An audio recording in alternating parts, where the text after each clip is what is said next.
Hey, Paige. Long time no see, huh? Yeah, it seems like ages since the wedding. Like 2 whole years, right? Actually, it's been almost 3 years. Time flies when you're crazy busy, I guess. Tell me about it. So, what's up? I hear Jack wants to take you out on a date this weekend, but you're in a bit of a bind? Yeah, exactly. None of the grandparents are available to watch our little munchkin. And that's where you come in, my awesome friend. We were wondering if you could lend us a hand and babysit for us. Ah, I appreciate the vote of confidence, but honestly, I'm not sure if I'm the best choice for babysitting. I mean, I haven't even met your little one? Oh, right. We've been pretty cautious about introducing our kiddo to people. So far, only close family members have met our little cutie, and we haven't even considered them for our babysitting duties. Ah, got it. So, the rest of the family has had the pleasure of meeting the little munchkin? Yeah, we had a big celebration when our little bundle of joy was born about 14 months ago. Huh. I never got an invite to that. Must have gotten lost in the mail. What? Oh no! I'm so sorry. Jack said he would send invites to everyone on his side of the family. When you didn't show up, I thought you didn't want to come. I was kind of bummed, to be honest. Well, I'm not surprised he didn't fill you in on that. Communication has never been his strong suit. Oh, I'm sure he just forgot or something. It was a crazy time. Lots going on. Yeah, I suppose you can give him the benefit of the doubt. That's what his parents always did for him growing up. So it's kind of a pattern. Hold on. That's a bit rude, don't you think?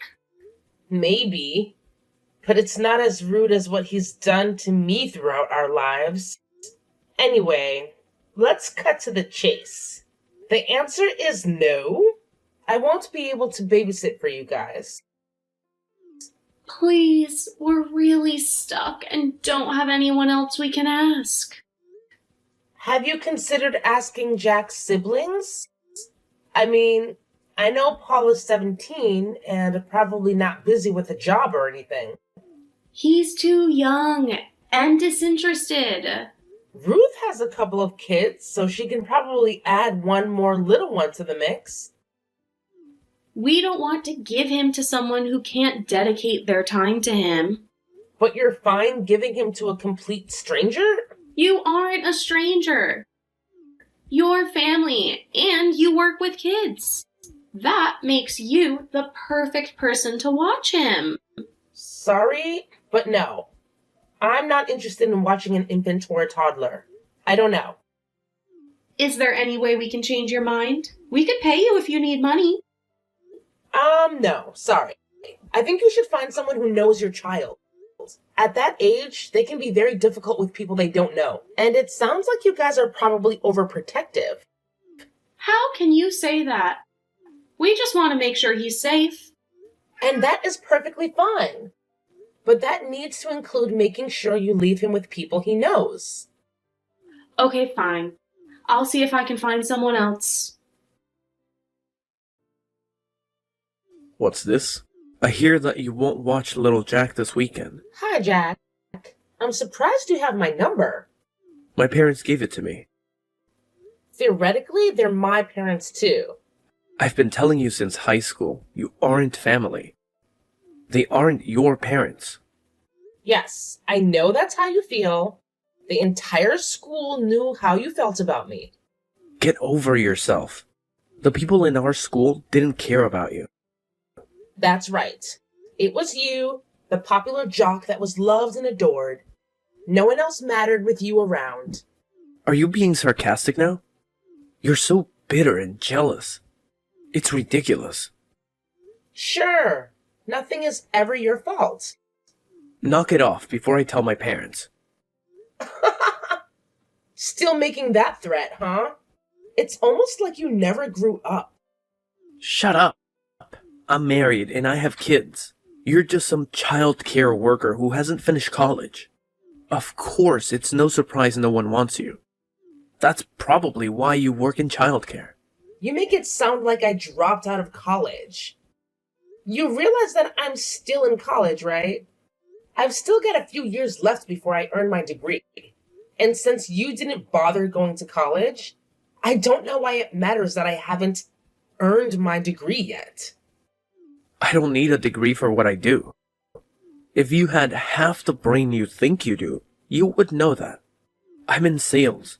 I have charisma. That's not something that can be taught. You must be right. Now, if you don't mind, I need to get back to work. I do mind. You need to watch my son this weekend so my wife and I can go out. Have any of the members of your family who you invited to meet your baby do it? I don't trust any of them. They don't have a lot of experience with children. Ruth does. Are you really that stupid? She's not going to put our child first. I don't know why you think I'm a suitable person to watch your precious little Jack. After all, you didn't trust me to come to the celebration of his birth. I didn't want you to ruin the celebration. You're always such a downer. Well, there you go. That's not the kind of person you want around your baby. He's a toddler. So that's the right level of thinking. Especially if you're as good at your job as you claim. You can try to flatter me as much as you like, but the answer is still no. Good luck. Fine. I'm gonna tell Mom and Dad. You'll be watching Junior one way or another. Peach, I'm very disappointed in you. Well, hello to you too, Dad. Don't give me that. You shouldn't talk to your brother like that. As I've been telling you for weeks now, he doesn't see me as family. Are you really bringing that up again? I expected better of you. I'm not saying that he used to feel that way. He still feels that way. And since I know you aren't likely to believe me, here's what he said when trying to tell me I had to babysit his kid. Well, that's only because you were picking a fight with him. Ah, yes. It's such a reasonable response to me being annoyed that he excluded me from stuff to say that I'm not actually family. Thanks. I feel very loved. You know that. Your mother and I love all of our children equally. I know that you guys actually believe that, and that's perfectly fine. I don't understand why you want to keep having this fight. It doesn't help anyone. I'm sorry, but I just find it hard to put up with your biological son. He has done nothing to convince me to help him. You should realize that it is an honor for you to be asked at all. Your siblings are bummed that he won't even consider them. Poor Ruth took it particularly poorly. I can't imagine she's an amazing mother. I don't know why they keep saying they don't trust her. They're sure that Jack Jr. will not be treated as well as her kids. That's absolutely not how she'll treat him. I know I didn't say they were right, but at the same time, I understand how they can be so protective. Jack has always wanted a large family with a lot of sons. It makes sense that he would be so protective. I guess. But that still doesn't make sense why he's so insistent on having me babysit. He clearly doesn't want anything to do with me. I know you two have always had a more contentious relationship than our other children. Don't let that affect your current relationships, though, especially with your nephew. I guess you're right. Yeah, Ruth wishes they would ask her to watch Junior. Despite your relationship with Jack, he still trusts you. You need to make sure you remember that. He just shows it differently. Besides, you know it wasn't easy for him to have so many adoptive siblings. As the eldest boy, he took it seriously. I guess. So why don't you help them out this time? If you and Jack can't work it out, you don't have to help him again. You'd be doing your mother and I a big favor. We feel bad that we can't watch the baby. Okay, I'll do it. Great. Make sure you contact them right away. They're considering staying home. You can't let them know? Oh, come on, you're an adult. You need to put the past behind you. Okay, I'll let them know. That's a good girl. Hi, Betty. It's Peach. I'll take care of little Jack this weekend. When do you need me there? Yay! I'm sure you'll love it. He's such a cute little guy. I'm sure he is. Jack was always really popular in high school. What does that mean? Oh, you know. He was good at sports. And people found him attractive. It makes sense that you guys would have a good-looking kid. Yeah, it's just like a dream. I married a gorgeous man. Now I get to stay home and raise our adorable little children. I feel like the luckiest person in the world. Right. Well, I need to get back to work, but I'll need to start planning for this weekend. Jack said that it's going to be a surprise, but we're leaving around 4 and should be home by 9 this Saturday. That's a good chunk of alone time. I hope you have a great time. It's the first time we've really gotten to go out and be adults. It will be so much easier with you watching him. I mean, kids are your life, right?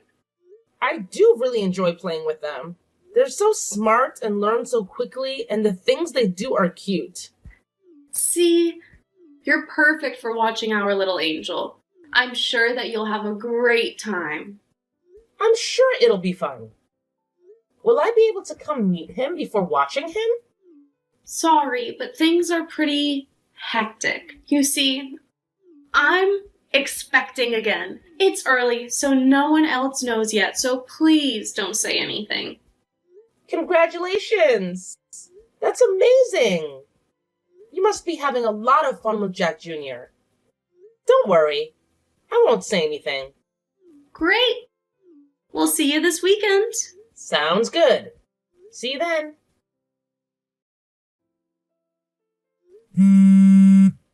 Hey, Betty. It's after 11.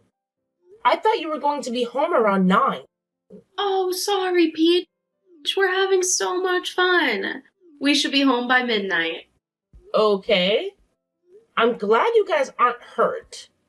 But I really need to get home to study. It's just one night. I'm sure it won't interfere with your studies. I have to finish a report before Wednesday and finals start this week. Well, it's not like one night is going to be too much of a disruption. Okay, but please be home by midnight. I still need to get some stuff done. It'll be fine. Betty, you guys really need to come home. I have to get home and take care of my dog. How come you didn't take care of your dog before leaving? That is so irresponsible. You said that you would be home hours ago. I should have been home by now to take him outside. You really need to learn to plan better than this. So how long do you guys think you're going to be out? We're at a hotel now because we're too drunk to drive home. You've been drinking? While you're pregnant? Stop texting my wife. We asked you to babysit, not nag us. She's pregnant. She shouldn't be drinking. Let her know enough to get drunk. What is wrong with you two? Shut up. I'm not gonna take this from some orphan. Jack, you fool! Text me back now. Oh, how immature. You've blocked me. Well, I hope you guys enjoyed tonight, because I'm never gonna help you again. Peach, why aren't you responding to texts from your brother? I haven't gotten any text from Paul in a while. You know I don't mean Paul. I'm talking about your older brother, Jack. Oh, I don't see him as family. Are you gonna start that again? When are you going to grow up? Probably in a few more years. After all, my brain is still forming. Are you getting smart with me, young lady? What do you need, Dad? I need to know why you aren't answering your brother. After the last experience babysitting for him, I won't do it again. So when he blocked me from continuing drinking, I didn't feel bad about blocking him. That is very disappointing. You know that he gets emotional. You should take that into account and be a bigger person. So you think that the person who's barely able to drink alcohol should be more mature than the person who can legally rent a car? Don't do that. This isn't about age. It's about maturity level, right? You and your mom never made your biological children act grown up. It's always been on me and Ruth, almost like you adopted us to be free childcare for you. And now for your grandchildren. Your mother and I love you all equally. Funny, since you sure don't treat us equally. How dare you accuse us of favoritism? We adopted you when no one else would. You should be grateful for everything we provided you. This feel again? A roof over our heads, food in bellies, blah, blah, blah.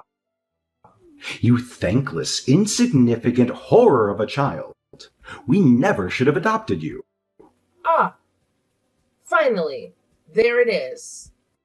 The way you've always felt. That is not how I felt until now. You have always been difficult. But I figured you would get better. Instead, you keep getting worse. Right, because I won't let you guys use me anymore. We've given you everything. You owe us. Are you paying for my college education? Of course not. Why should we be responsible for that? You could have gotten a job like Jack instead of wasting time and money on a degree. Or you could have been like Ruth and gotten married and started having children. Funny that you actually saved up money for college, at least for your bio children. So clearly you think that college is important. Of course it is. But we paid to adopt you. How could you expect us to keep sinking money into your future? We have children of our own. In other words, you don't really think of me as your child. No, and I don't really care how that makes you feel. You've been so difficult. You're such an ingrate. Honestly, it's easy to see why you were put up for adoption. I want to say ouch, but you've kind of made it clear that's how you feel. Of course, you're going to try to make it sound like I'm the bad guy. Well, Samuel, I don't think that most people would say what you did was selfless, since you used us like unpaid labor. But don't worry, you don't have to put up with me anymore. Did you just call me by my first name? That's it. I am cutting you off. I'm not sure how you think you can cut me off. You haven't paid for anything for me since I was started working at 16 years old.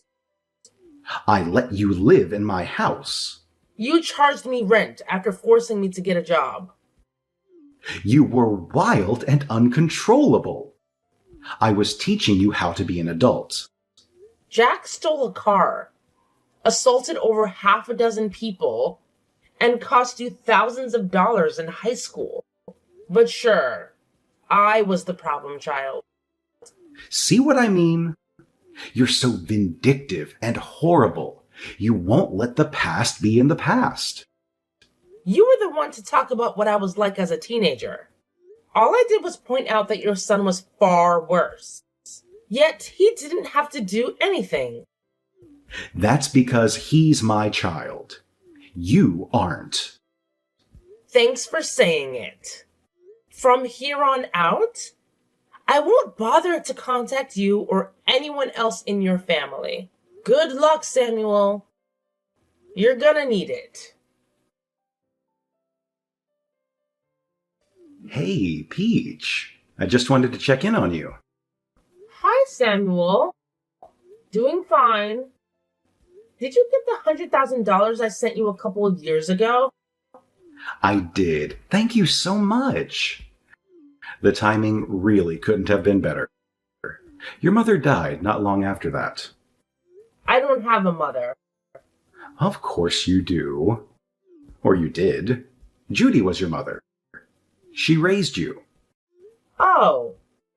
You mean the woman who made me do most of the chores? The woman who made me cook a lot of the meals? She was only slightly less terrible than you and the rest of the family. I mean, she didn't insult me all the time. Just behind my back. That is not fair. You know how rough it was to raise you. What do you want, Samuel? Please, call me Dad. I'm your parent too. No, you aren't. The money was to pay you back for room, board, and food you provided. So you aren't anything to me now. That's very harsh. How can you say that about family? I wouldn't say that about family, but you made it clear that I am not family. So I'll ask you again. What do you want, Samuel? Well, we have fallen on hard times. Jack lost his job and they're about to be evicted. I'm sure Judy left him something. Or you could mortgage your house for him.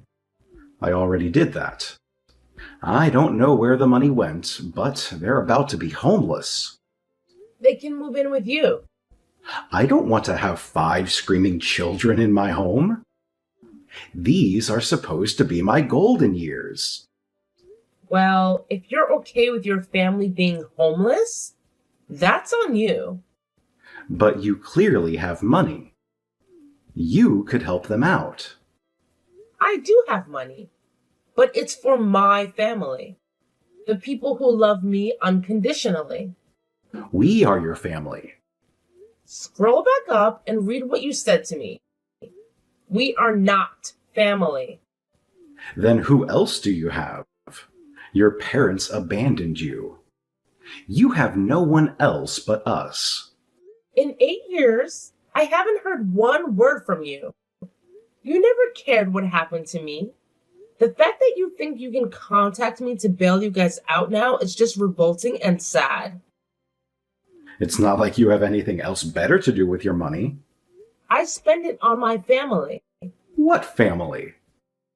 I'm married with children of my own. What? Why didn't you invite us to the wedding? We should be there to celebrate the big life moments with our daughter. First, you guys didn't invite me to Judy's funeral. Second, I'm an orphan, remember? You're breaking my heart. You would have to have a heart first. Why? You ungrateful wretch. It never takes long to get that mask to slip. I'm going to contact your husband. I'll come to your job and ruin your reputation. How are you going to do that? You don't know what I do for a living. You must have married into money. Because I know you used to work in childcare. Yeah. I didn't think you bothered to listen when I told you what degree I was working towards. No, I didn't marry money, Samuel. I earned it on my own. Then I'll find out where you work and I'll ruin you. You should be ashamed for abandoning us in our time of need. That will be difficult because I've changed my name. What is it now? And I don't live in the same state anymore. So I guess that means you'll need to focus on your family instead of harassing the kid you mistreated. I don't believe you. Why would you still have that phone? Because I knew eventually you would contact me. I hope that maybe you would actually have something kind to say, or that you would apologize. Instead, you prove that you saw me as a way of getting more money. What should I apologize for? You were horrible. And you can have the rest of your life to never have to talk to me again. So, I finally unblocked Jack.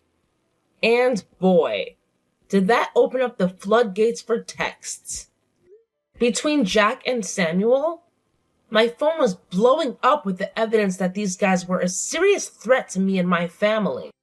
Samuel eased off a bit after getting hit with a court order to stop harassing me, but Jack? Well, he never was the sharpest tool in the shed when it came to understanding boundaries. It took getting him arrested and spending a few months behind bars for him to finally get the memo and back off. Then I heard Ruth and Samuel had taken Jack and his clan in. And let me tell you, it was a total disaster. Jack managed to wreck Samuel's car and even got arrested for attacking him when Samuel tried to make him pay for the damages. After I got that update, I made it clear that I didn't want any more updates on what happened between those two troublemakers. I stayed in touch with Ruth because she always felt like an outsider, like me. She never really spoke up about things, but it felt like we had a connection. But hey, good news. She's happily married now and her kids are doing great. They're thriving. Mostly because she had the sense to move away from that toxic family after Judy passed away. She did mention once that she might consider taking in Jack's kids, but I made it clear that I didn't want to know the nitty-gritty details. Look, I've been through my fair share of tough times, and I know how awful it can be coming from a messed up family. So, if Ruth wants to help those kids, I'm more than happy to lend a hand by sending some money their way. They're not responsible for their father's actions, and I feel for them. But let me be clear, I won't be bringing them into my home. I've got my hands full with my own 2 beautiful children, and my husband is an absolute rock star taking care of them. For once in my life, I feel like I've got a real family that loves me, and I make sure to show them how grateful I am every single day.